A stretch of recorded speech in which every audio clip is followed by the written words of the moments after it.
अस्सलामुअलैकुम रहमतुल्लाहि व बरकातुहू। दोस्तों, मैं हूँ इरफान खान। एक वीडियो आपकी खिदमत में लेकर हाजिर। हमारे चैनल का काम है कि कोई भी जो एग्जामिनेशन होता है उसकी डिटेल्स बताना, उसकी इन्फॉर्मेशन देना और बेसिक मालूमात आप तक पहुँचाना। आप तमाम को पता है कि शिक्षक भर्ती का माहौल चल रहा है, लेकिन एक दूसरी भी जो सीरीज़ है जिसका गैप हमारा पड़ चुका है वो है वक्फ बोर्ड की भर्ती की अपडेट में देने की कोशिश कर रहा हूँ। और उसका जो ऑफिशियल वेबसाइट www.mahawaqf.gov.in पर जो सिलेबस की पॉइंट वाइज डिटेल आई है उसको मैं एक्सप्लेन करने की कोशिश कर रहा हूँ। वक्फ बोर्ड की तैयारी अगर आप कर रहे हैं तो हमारे चैनल को आप सब्सक्राइब कर सकते हैं। प्लेलिस्ट में बहुत से उसके वीडियो है, जनरल नॉलेज की सीरीज़ और हर जो है इससे मुतालिक हर अपडेट हम बताने की कोशिश कर रहे हैं। वीडियो को पूरा देखिए। वीडियो की शुरुआत में सबसे पहले कहने की कोशिश कर रहा हूँ मैं कि जो मैंने पहला वीडियो वक्फ बोर्ड पर बनाया था उसमें जो चीज़ें मेंशन किया था तकरीबन वही चीज़ें यहाँ पर डिटेल सिलेबस में आई है। देखो, तुम अगर जाकर देखेंगे भी तो पूरी हर वो चीज़ जो है यहाँ पर उसने मेंशन की है। मैं सिलेबस को डिफाइन करके बता रहा हूँ। पॉइंट वाइज जो सिलेबस आया है उस सिलेबस को मैं यहाँ पर एक्सप्लेन करके बताने की कोशिश कर रहा हूँ। हमारे उर्दू मीडियम के स्पेशली बच्चे जो है जो वक्फ बोर्ड की तैयारी कर रहे हैं, इस वीडियो को कंप्लीट देखिए, पूरा देखिए और बार बार तगादा मत लगाइए कि वीडियो बहुत फास्ट होता है। मजबूरी में ज़्यादा लेंदी ना हो, क्योंकि आप लोग तो देखते ही नहीं है वीडियो को, वो स्किप करके देखते हैं, तो उसको स्पीड में कर देना पड़ता है। अगर आपको उसकी तकलीफ हो रही है तो आप यूट्यूब के ऑप्शन में जाकर उसको जो 1 पर होता है वो 0.75 पर और 0.50 पर जाकर देख सकते हैं उसकी स्पीड को। पॉइंट वाइज जो है वक्फ बोर्ड भर्ती का सिलेबस जो है 11 सितंबर को आ चुका है। उसमें मैंने कहा था कि जैसा कि सिलेबस में सबसे बड़ा जो वेटेज है वो है जनरल नॉलेज को, है ना, जीके को। 35 सवाल है और हर सवाल को 2 मार्क है, यानी जिसके मार्क हो जा रहे हैं 70, है ना। हर सवाल को 2 मार्क। जो हमारा ये वीडियो जो नए लोग देख रहे हैं, पहली बार जिन्होंने अटेम्प्ट किया, उनको एकदम मैं फास्ट में शॉर्ट में बताता चलूँ। इसमें जो सिलेबस है वो जनरल नॉलेज है, उसके बाद में मराठी ग्रामर है, उसके बाद में इंग्लिश ग्रामर और इसके अलावा ज़हनी आजमाइश और जो तीसरा जो सिलेबस है वो है जनरल नॉलेज। ठीक है, सिलेबस का पार्ट जो है वो जनरल नॉलेज है। जनरल नॉलेज जो है इसमें 35 सवाल है। आपका जो 10 का उर्दू ग्रामर, 10 का मराठी और 10 का इंग्लिश ग्रामर और 35 सवाल जो है इसके अलावा 70 मार्क जो है ज़हनी आजमाइश को, यानी बुद्धिमत्ता चाचनी को है। मैं बताने की कोशिश करूंगा। सिलेबस में ऐसा बताया गया है। जनरल नॉलेज के हिस्से को अगर डिफाइन करने की कोशिश की जाए तो मैंने पहले ही कहा था, सबसे पहला पॉइंट कहा था कि मैं महाराष्ट्र का जो है जनरल नॉलेज आपको कवर करके दूंगा और वीडियो के अंदर बहुत सी चीज़ें मैं कवर करूंगा। महाराष्ट्राचा भूगोल, विशेषतः महाराष्ट्राचा भूगोल और भारत का भूगोल यानी ज्योग्राफी, भारत और महाराष्ट्र की ज्योग्राफी विशेषतः। देखो, एमपीएससी का जब भी तुम अगर जाएंगे, कभी पीडीएफ पढ़ेंगे, सिलेबस पढ़ेंगे, तो जब वहाँ डिफाइन किया जाता है जनरल स्टडीज़ को, चाहे वो एमपीएससी के क्लास 2 की पोस्ट हो या क्लास 1 राज्य सेवा की हो, तो वहाँ पर बोला जाता है विशेषतः महाराष्ट्राचा भूगोल, यानी कि स्पेशली खुसूसन महाराष्ट्र का ज्योग्राफी। महाराष्ट्र का ज्योग्राफी यानी क्या? अर्दुल बलद, तुलुल बलद, महाराष्ट्र किस सिमत में वाक़ है इंडिया के, महाराष्ट्र को कितने किलोमीटर का साहिली किनारा लगा हुआ है, महाराष्ट्र के अंदर जो अलग अलग जो तनु पाया जाता है, जोग्राफियाई तनु, जिसको जो भौगोलिक दृष्टिकोण होता है, जो जोग्राफियाई नुक्ते नज़र होता है अपने स्टेट का, वो क्या है। इसके अलावा अगर यहाँ की जो बारिश की बात की जाए, यहाँ पर जो रेनफॉल की बात की जाए, इसके अलावा यहाँ की अगर जोग्राफियाई एतबार से अगर बात की जाए तो यहाँ का वातावरण, यहाँ का माहौल कैसा है, यहाँ के लोगों का जो है जोग्राफियाई कल्चर कैसा है, ये तमाम चीज़ें जो है ये इसमें आती है। यानी कि भूगोल मतलब कि यहाँ की जो ज्योग्राफिकली जो कंडीशन है उसकी होल एंड सोल डिटेल्स, मतलब महाराष्ट्र का भूगोल। उसके बाद में भारत भी है, तो भारत का भी उसमें उल्लेख है। तो भारत, जैसा मैंने अभी महाराष्ट्र के बारे में बताया, सेम वही जो ज़बानी तौर पर तनु पाया जाता है, जो तहजीबी तौर पर तनु पाया जाता है। हर स्टेट का अपना एक अलग कल्चर होता है, हर स्टेट की अपनी एक ज़बान होती है, हर स्टेट का जो है अपना एक रीति रिवाज होते हैं। उसके बाद में सांस्कृतिक जो है जो परंपरा अलग होती है। इसके बाद में अगर मैं भारत की बात करूँ तो भारत के अंदर जो अलग अलग त्यौहार मनाए जाते हैं, हर मज़हब के अंदर अलग अलग जो है त्यौहारों के अंदर जो फ़र्क पाया जाता है वो है भारत के ज्योग्राफिया में या भारत की भूगोल के अंदर। यही बात इसमें मेंशन है, यानी कि भारत का और महाराष्ट्र की जनरल नॉलेज, और जनरल नॉलेज के अंदर महाराष्ट्र का इतिहास यानी कि तारीख, शहरियत, ज्योग्राफिया, पॉलिटिकल साइंस, ये जो महाराष्ट्र से रिलेटेड है इसमें। और इधर भारत का भी सेम वैसी है, तारीख, शहरियत, ज्योग्राफिया, माशियात वगैरह। अब इसमें आ जाओ करंट अफेयर। मैंने देखो बोला था कि चालू घड़ामोड़ी आपको जो है नियर अबाउट ये एमपीएससी के सिलेबस से मिलता जुलता चीज़ है।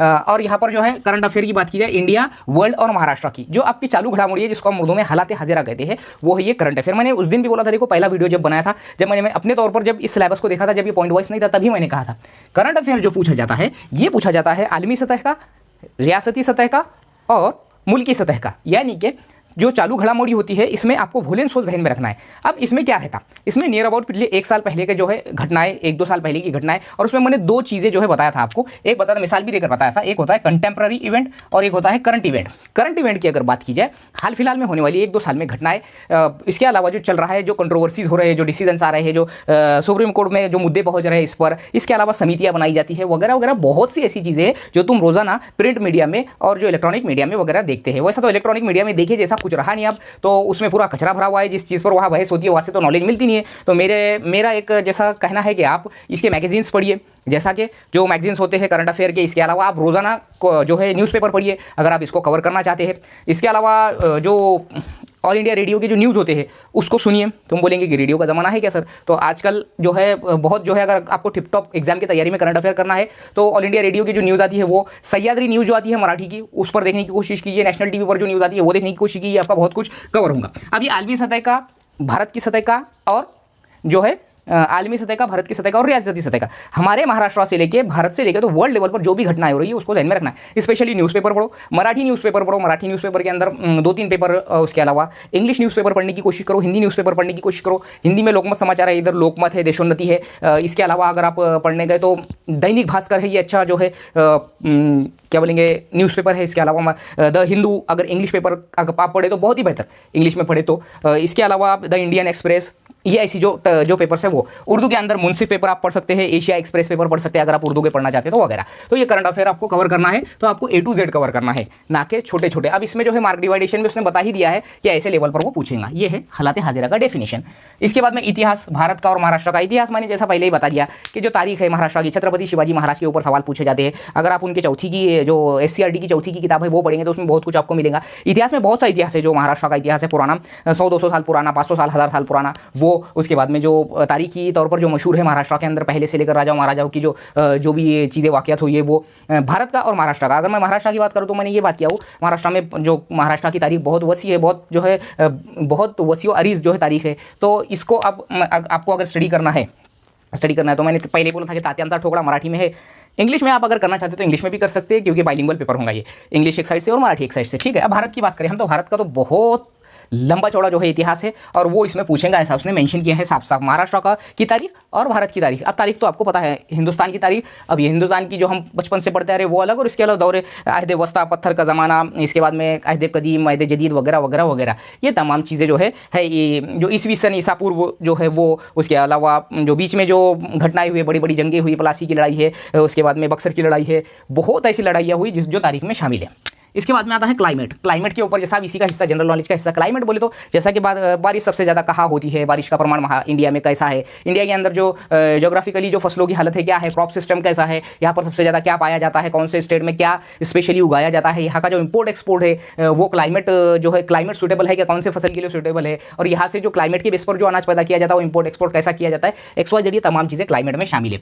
उसके बाद में लैंड टाइप्स यानी जो ज़मीनों की जो किस्में होती है। देखो हिंदुस्तान के अंदर जो है, हमारे मुल्क के अंदर ज़मीन की अलग अलग किस्में हैं। उसमें जो है अगर हम बोलेंगे कि हर रियासत में उसकी एक स्पेशल जो है फसल उगाई जाती है, यानी मशहूर है वो उसके लिए। अगर मैं सबसे ज़्यादा गेहूं की पैदावार की बात करूँ तो पंजाब में है, लेकिन प्रति क्विंटल यानी प्रति टन अगर मैं बात करूँ सबसे ज़्यादा गेहूं पैदावार उत्तर प्रदेश की है। इसके अलावा बहुत से कपास, सोयाबीन, जैसा अगर कपास की बात की जाए तो महाराष्ट्र मशहूर है उसके लिए। अगर सोयाबीन की बात की जाए तो मध्य प्रदेश जो है इंडिया में सबसे ज़्यादा मशहूर है सोयाबीन के लिए। संतरे की पैदावार की बात की जाए, अगर महाराष्ट्र में संतरे की पैदावार की बात की जाए तो नागपुर जो है ऑरेंज सिटी कहलाता है ना। तो ये जो चीज़ें हैं ये तमाम लैंड टाइप्स में वो तमाम चीज़ें आ गई जहाँ फसलें, अलग अलग फल की पैदावार वगैरह वगैरह इंडिया के अंदर, इंडिया के पूरे स्टेट्स के अंदर कहाँ कैसा क्या स्पेशली, ये तमाम चीज़ें मैं वीडियोस के जरिए कवर करूँगा। मेरे प्लेलिस्ट में आपको 40-50 वीडियोस जनरल नॉलेज के मिलेंगे, 100% वो आपके फायदे के रहेंगे। क्रॉप्स के बाद में लैंड टाइप्स है, फिर क्रॉप्स मैंने बोला जैसा। अब ये लैंड टाइप आ गई, ज़मीनों की किस्में, यानी कि हिंदुस्तान के अंदर जो है अलग अलग ज़मीनें अलग अलग तरह की पाई जाती है, जो उसके लिए मशहूर है, जो भी हर इसके लिए वो मशहूर है। क्रॉप्स यानी कि फसलें जो होती है, फसलें अब मैंने जैसा बोला कि भाई यहाँ कुछ अलग, हमारे महाराष्ट्र में, उत्तर प्रदेश में कुछ अलग, यहाँ जो जिस चीज़ का तेल खाया जाता है वहाँ कुछ अलग चीज़ का तेल खाया जाता है, कहीं सरसों का, कहीं फल्ली का तेल, कहीं जो है सूरजमुखी के तेल वगैरह वगैरह, या फिर यहाँ जवार की पैदावार महाराष्ट्र में, या इसके अलावा बहुत सी जो ऐसी फसलें जिसकी पैदावार मैंने अभी मिसाल देके बताया वो। रेनफॉल, अब ये रेनफॉल क्या है मैं पूरे डिफाइन करके बताऊँ। रेनफॉल यानी अब जैसा कि अगर बोलेंगे हम इंडिया में सबसे ज़्यादा बारिश कहाँ होती है तो माउसिन ड्राम, जिसको हम मेघालय का इलाका है, वहाँ पर मेघालय में इवन के ये जो है मेघालय मौसिनराम, ये दुनिया में सबसे ज़्यादा बारिश, या फिर इंडिया में सबसे ज़्यादा बारिश मौसिनराम या मेघालय में होती है। ऐसा जो रेनफॉल यहाँ पर कितने mm जो है हर साल बारिश होती है, यहाँ पर कहत कब पड़ा था, जो जिसमें सबसे ज़्यादा जानी माली नुकसान हुआ था। अगर मैं इसकी बात करूँ तो बड़े बड़े जो बाढ़ आए, बड़ी बड़ी जो सुनामी आई, ये तमाम चीज़ें जो है ये रेनफॉल के अंदर पूछ सकता है। इसके अलावा जो है रेनफॉल की ज़्यादती से, रेनफॉल की कमी से कहाँ क्या नुकसान हुआ था, ये तमाम चीज़ें इसके अंदर वोल एंड सोल पूछता है। सिटीज़ की बात करें तो अलग अलग सिटीज़ हर चीज़ के लिए मशहूर है। मिसाल के तौर पर अगर मैं बात करूँ सिटी जयपुर जैसा पिंक सिटी है। इसके अलावा जो है हमारे महाराष्ट्र में मुंबई भारत की आर्थिक राजधानी कहलाती है। दिल्ली हमारी कैपिटल है। यहाँ पर क्या मशहूर है ये सिटीज़ के लिए, ये सिटीज़ में क्या मशहूर है, सिटीज़ की नौयत क्या है, किसने बुनियाद डाली, कब बुनियाद डाली, कौन से साल में जो है इसको तारीख की जो तारीखी अहमियत क्या है इस सिटी की, तमाम जो मशहूर सिटीज़ है इंडिया की तमाम वो इसके अंदर आ जाएंगी। ठीक है, और ये पूरी हर चीज़ मैं कवर कराने की कोशिश करूँगा। रिवर जो है, जैसा कि हमारे महाराष्ट्र में जो गोदावरी नदी महाराष्ट्र की सबसे बड़ी नदी है, 617 या 618 किलोमीटर का जो है उसका इलाका है। अगर इंडिया की बात करें हम तो गंगा नदी 2525 किलोमीटर पर इंडिया की सबसे बड़ी नदी कहलाती है। उसके बाद में अगर बात की जाए हर स्टेट की अपनी एक मशहूर नदी होती है। तो ये नदियों के बारे में, नदियों का जो कहाँ से शुरू होती है, कहाँ खत्म होती है, कौन से सागर में जाकर मिलती है, जैसे कि अरब सागर है, उसके बाद में बहरे अरब है, बहरे बंगाल है, इसमें जाकर जो गिरती है और फिर कहाँ पर वो कौन से मुल्क में जाकर मिलती है वगैरह वगैरह, ये है नदी। उसके बाद इलाका खासकर पूछता है कि कितने किलोमीटर का इलाका है, या फिर ये नदी कौन से बहर में जाकर मिलती है, यानी कि कौन से सागर में जाकर मिलती है, या फिर इसके वजह इस पर जो बसे हुए शहर है कौन से है, या फिर इस रिवर की जो है जिसको हम बोलेंगे तारीखी अहमियत क्या है, ऐतिहासिक उसका क्या जो है वैल्यू है रिवर की वगैरह, तमाम वो चीज़ें जो रिवर में आती है। ये मैंने जो बताया इससे हटके और भी बहुत सी चीज़ें जो रिवर के लिए सवाल पूछ सकता है। ये तमाम जो चीज़ें वो डिफाइन करेंगे, ये 35 सवालों में ही रहेंगी, ये बात याद रखो। 35 सवाल यानी 70 मार्क में ही वो सब रहेगा। इसलिए हर पॉइंट को आपको डिटेल्स जो है आपका पढ़ना है, नोट्स बनाना है। इंडस्ट्रीज़ की बात अगर मैं करूँ, जैसा कि महाराष्ट्र में MIDC चलता है। MIDC की बुनियाद कब पड़ी? 1962 में नियर अबाउट MIDC की बुनियाद पड़ी। MIDC क्या है, इसके अलावा जो है इंडस्ट्रियल जोन जो इंडिया का है वो कैसा है, कौन सा उद्योग यहाँ पर मशहूर है, यहाँ की GDP क्या है वगैरह वगैरह वगैरह, ये तमाम जो चीज़ें इंडस्ट्री से रिलेटेड, कौन क्या पैदावार करता है, कैसा इंपोर्ट होता है, क्या एक्सपोर्ट होता है, वर्ल्ड में हम किसके लिए मशहूर है, क्या मैन्युफैक्चरिंग के लिए मशहूर है, क्या चैलेंजेस है जो अब हम कबूल कर रहे हैं 21वीं सदी में हमारा देश, हमारा मुल्क, और कहाँ कहाँ पर किस किस चीज़ की जो है इंडस्ट्रीज डाली जा रही है, स्मॉल इंडस्ट्रीज़ की स्थापना कब हुई, स्मॉल इंडस्ट्रीज़ मतलब क्या है, ये तमाम जो चीज़ें हैं इंडस्ट्रीज से रिलेटेड पूछ सकता है। कौन से इंडस्ट्री की बुनियाद कब पड़ी, उसका ओनर कौन है, उसमें क्या मैन्युफैक्चर किया जाता है, बाहर देश में क्या भेजा जाता है, बाहर देश से क्या लिया जाता है, और कौन सी टेक्नोलॉजी हम किसके साथ हम कौन सा करार कर रहे हैं इंडस्ट्रीज से रिलेटेड, ये तमाम चीज़ें जो है यहाँ पर पूछी जाएंगी। ऐसा समझ लो कि नियर अबाउट ये MPSC के सिलेबस से मैच खाता है। ठीक है, उसने अगला पॉइंट दिया था जनरल साइंस के अंदर economics and political science. Economics and political science जो है थोड़ा किचकट जो है सब्जेक्ट है, यानी कि थोड़ा जंबलिंग और कॉम्प्लिकेटेड सब जो है पॉइंट है, जनरल नॉलेज का ही हिस्सा है ये भी, अभी जनरल नॉलेज पर ही हमारा चल रहा है।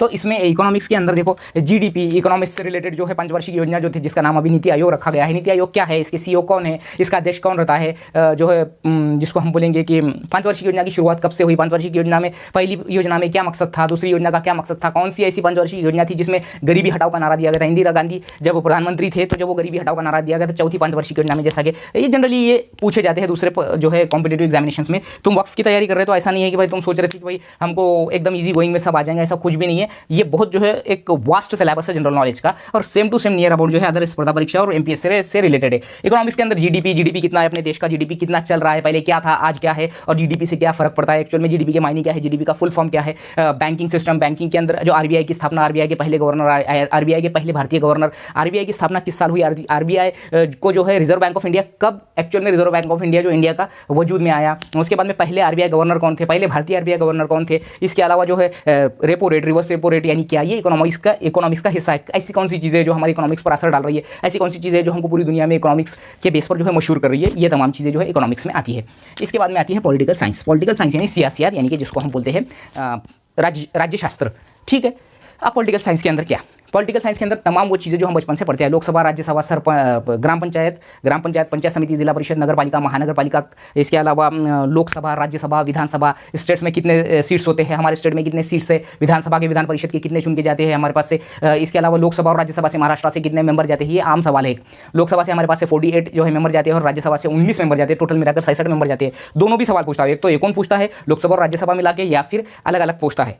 एक ही सवाल में 2 खाली जगह देकर पूछता है। ये तो नॉमिनल बात हुई, पहले स्पीकर कौन थे या पहली लेडी स्पीकर कौन थी, लोकसभा कैसी चलती है, किस कलम के हिसाब से चलती है, संविधान के कौन से जो है इसमें भाग में इसका उल्लेख किया गया है, या फिर जो अभी जो नई लोकसभा बनाई गई है इसकी स्थापना किस बेसिस पर की गई है, पुरानी लोकसभा जो है वो कब बनी थी, लोकसभा मतलब क्या, राज्यसभा मतलब क्या, किसी देश का, हमारे देश का प्रधानमंत्री होने के लिए उसकी क्या उम्र है, क्या क्राइटेरिया है, उसके अलावा प्रधानमंत्री इस जो है पंत प्रधान का उल्लेख जो हमारे संविधान के किस कलम में किया गया है, महाभियोग किस तरीके से चला सकते हैं राष्ट्रपति पर, राष्ट्रपति मतलब क्या, उपराष्ट्रपति कौन होता है, उपराष्ट्रपति किस चीज़ का पदसिद्ध अध्यक्ष होता है, ये तमाम चीज़ें पॉलिटिकल साइंस में। उपराष्ट्रपति ये जो नायब सदर जमहूरिया है पदसिद्ध अध्यक्ष होता है राज्यसभा का, ये बात याद रखना बहुत जरूरी है। हमारे उपराष्ट्रपति कौन है, हमारे राष्ट्रपति कौन है, द्रौपदी मुर्मू जी कितने नंबर की जो है हमारी राष्ट्रपति है, नरेंद्र मोदी जी हमारे कितने नंबर के जो है प्रधानमंत्री है। अभी अगर महाराष्ट्र की बात की जाए तो महाराष्ट्र में जो अभी जो मुख्यमंत्री चल रहे हैं वो कितने नंबर के हैं, या महाराष्ट्र के पहले मुख्यमंत्री कौन थे, महाराष्ट्र का मेमार किसे कहा जाता है, जैसे पहले मुख्यमंत्री यशवंतराव चौहान थे। इसके अलावा हरित क्रांति के जनक अगर महाराष्ट्र में बात की जाए कौन से मुख्यमंत्री को कहा जाता है, यानी कि सब्जी इनकलाब के बानी महाराष्ट्र के वसंतराव जी नाइक जो है कहलाते हैं, सबसे ज़्यादा कार्यकाल इनका 13 साल का कार्यकाल इन्हीं का था।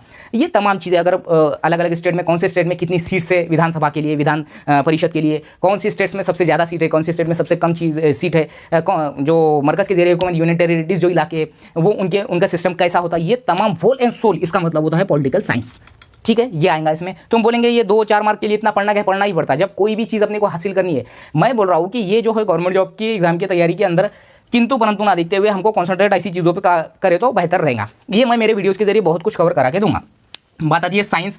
साइंस के अंदर उसने कहा है कि फिजिक्स, केमिस्ट्री और बायोलॉजी तीनों भी पूछेंगे। फिजिक्स, केमिस्ट्री, बायोलॉजी कौन सा अपना नहीं, वो जो अपन ने कह रही है उसके जो बेसिक कंसेप्ट जो 10वीं तक हमने पढ़े वो चीज़ें। इसमें साइंस के हर जो है जिसको हम बोलेंगे ईजाद है, उसका मौजिद कौन है, टेलीस्कोप है, टेलीस्कोप के बानी कौन है, उसकी किस लिए ईजाद की गई थी, थर्मामीटर का क्या ये रहता वगैरह। केमिस्ट्री के अंदर फार्मूलाज जो है होते हैं वैसा, या फिर फार्मूले के अलावा बहुत सी चीज़ें, मीथेन गैस किसे कहते हैं, इथेन गैस किसे कहते हैं, इथेन गैस का क्या इस्तेमाल है, या फिर इसके अलावा फिजिक्स के जो है अलग अलग जो है टर्मिनोलॉजीज होते हैं, फिजिक्स के अलग अलग जो कंसेप्ट होते हैं वो उसमें 1-2 मार्क के लिए जो है साइंस में ये तीनों के बेसिस पर पूछ सकता है मिक्सअप। ठीक है, साइंस के अंदर ये सब चीज़ें आगे। साइंस डे कब मनाया जाता है, साइंस डे मनाने की शुरुआत कब से हुई, एक्चुअल में जो है साइंस के जो बारी जो हमने पॉइंट्स पहले से 10वीं तक, जो 10वीं या 12वीं तक हमने जो पढ़े वो चीज़ें इसके अंदर इंक्लूड है।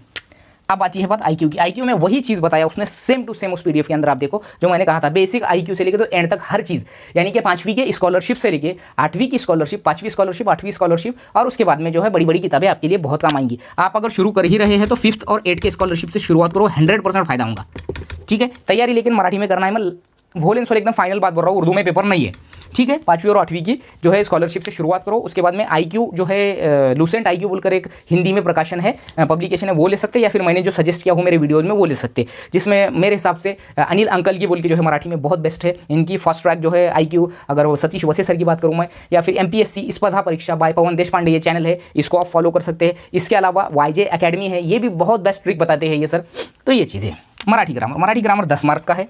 ठीक है, मराठी ग्रामर 10 मार्क का है, मतलब उसमें मैंने जो बोला समानार्थी, विरुद्धार्थी, इसके पहले मैंने बहुत सी चीज़ें जिक्र की, वो तमाम चीज़ें बेसिक तमाम चीज़ें 10 मार्क के लिए, 10 सवाल है 20 मार्क के लिए। उर्दू ग्रामर में तुम जैसा बार पूछ रहे थे तो उर्दू में ही आएगा, तो उर्दू ग्रामर में वही है जो हमने इसमें की, किसमें फेल, फाइल, मफूल वगैरह ये जो तमाम चीज़ें हैं ये चीज़ें इसमें पूछी जाती है। रही बात लास्ट में इंग्लिश ग्रामर की, तो इंग्लिश ग्रामर की भी 10 क्वेश्चन 20 मार्क के लिए, वो ये change the voice, direct indirect वगैरह वगैरह, ये तमाम चीज़ें वहाँ पर जो बताई गई है उसको मैंने एक्सप्लेन करने की इस वीडियो में कोशिश करा। आप जरूर ये वीडियो पूरा देखिए। वीडियो अच्छा लगे तो लाइक, कमेंट और शेयर कीजिए। और वक्फ बोर्ड की पूरी सीरीज हम देखो, किसी ने मुझे कमेंट किया है कि भाई उस पर तो भले वो कोर्ट में चले गए, कोर्ट में जाओ, भर्ती कहीं पे भी जाओ, कुछ भी हो जाओ, हमारा नॉलेज बढ़ रहा है अगर कहीं से, तो उसको हासिल करने की कोशिश करो। भर्ती की एडवर्टाइजमेंट आई है, मतलब भर्ती होना है, रिलैक्स होकर तैयारी करो। वक्फ अधिकारी, स्टेनोग्राफर और लिपिक तीनों के लिए सेम सिलेबस है। अगर मैं विधि अधिकारी और इंजीनियर की बात करूँ तो उसमें उनका टेक्निकल इंक्लूड है, 30 सवाल, वो छोड़ दिया जाए, तो बाकी सब कॉमन है। वीडियो अच्छा लगे तो लाइक, कमेंट, शेयर करो, और जरूर मुझे कमेंट बॉक्स में बताओ कि वीडियो आपको कैसा लगा। शिक्षक भर्ती से मुतालिक अपडेट, शिक्षक भर्ती की टोटल इन्फॉर्मेशन आपको इस चैनल पर मिलेंगी। लाइक, कमेंट और शेयर जरूर करेंगे। मिलेंगे अगले वीडियो में, करिए, और जो मिलेंगे अगले वीडियो में। लेकिन अगर आपको ये वीडियो फास्ट लगता है तो आप उसको 0.75 पर या 0.50 पर इसकी स्पीड में ले जाकर, यूट्यूब की स्पीड में ले जाकर देख सकते हैं। अस्सलाम वालेकुम।